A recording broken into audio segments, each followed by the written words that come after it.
ആഹാ അമ്പടെ കള്ളനെ come come. രണ്ടുപേരും എണീറ്റ്. ബാബ എന്താ ചെയ്യണേ? അപ്പു കഴിക്കുക. ചൂടോട് കൂടി ഉണ്ടാക്കിയത് കഴിക്കുകയാണ് രണ്ടുപേരും. പക്ഷെ കറിയുടെ കൂടെ അല്ല, ഷുഗർ അല്ലേ? ഷുഗർ ആഡ് ചെയ്തിട്ടാ കഴിക്കുന്ന അപ്പു. എങ്ങനെയാ ഷുഗർ കഴിക്കുക? അപ്പൊ വാവ എന്താ ചെയ്യണം അപ്പൊ?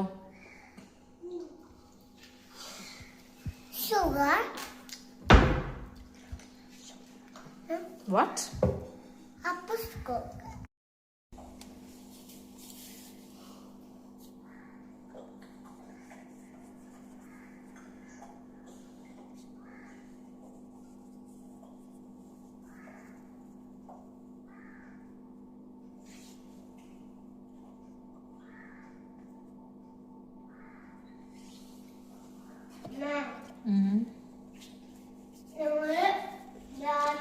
അപ്പോൾ ഇന്ന് മടക്കി ചപ്പാത്തി ഉണ്ടാക്കുന്നത് കേട്ടോ. അപ്പോൾ ഞാൻ കഴിച്ചിട്ടൊക്കെ ഉണ്ട്. ഫസ്റ്റ് ടൈമാണ് ഉണ്ടാക്കുന്നത്.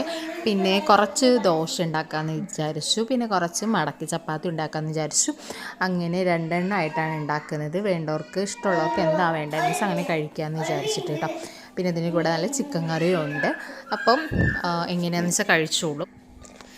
ഇത് കഴിച്ചവരുണ്ടെങ്കിൽ ജസ്റ്റ് ഒന്ന് കമൻറ്റ് ചെയ്യണം. കഴിക്കാത്തവരാണെങ്കിൽ ജസ്റ്റ് ഒന്ന് ഇത് ഉണ്ടാക്കി നോക്കി നോക്ക്. ഗോതമ്പ് പൊടി നമ്മൾ പൂരിയൊക്കെ ഉണ്ടാക്കുന്ന പോലെ തന്നെ നമ്മൾ ചൂടുവെള്ളത്തിൽ പൊടി കുഴയ്ക്കുക. എന്നിട്ട് കുഴച്ച് ഉരുളയാക്കിയിട്ട് അത് ഇതുപോലെ മടക്കി മടക്കി പരുത്തുക. എന്നിട്ട് നമ്മൾ ചപ്പാത്തി അങ്ങ് ചുട്ടെടുക്കുക. അത്രയേ ഉള്ളൂ കേട്ടോ ഗൈസ്. അപ്പോൾ ട്രൈ ചെയ്യാത്തവരാണെങ്കിൽ ഒന്ന് ട്രൈ ചെയ്ത് നോക്കുക. നല്ല ചിക്കൻ കറിയും അതൊക്കെ ഉണ്ടെങ്കിൽ രസമായിരിക്കും.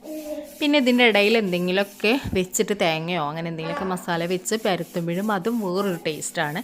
നെക്സ്റ്റ് ടൈം അങ്ങനെ പരീക്ഷിച്ച് നോക്കണം. അപ്പോൾ ഇന്നത്തെ ഞങ്ങളുടെ ബ്രേക്ക്ഫാസ്റ്റ് മേക്കിംഗ് ആണ് വീഡിയോ ആണിത്. ഇഷ്ടമായെങ്കിൽ ജസ്റ്റ് ഒന്ന് ലൈക്ക് ചെയ്യണം. സബ്സ്ക്രൈബ് ചെയ്യാത്തവരാണെങ്കിൽ ജസ്റ്റ് ഒന്ന് സബ്സ്ക്രൈബ് ചെയ്ത് സപ്പോർട്ടും കൂടി ചെയ്തോണം കേട്ടോ. Thank you.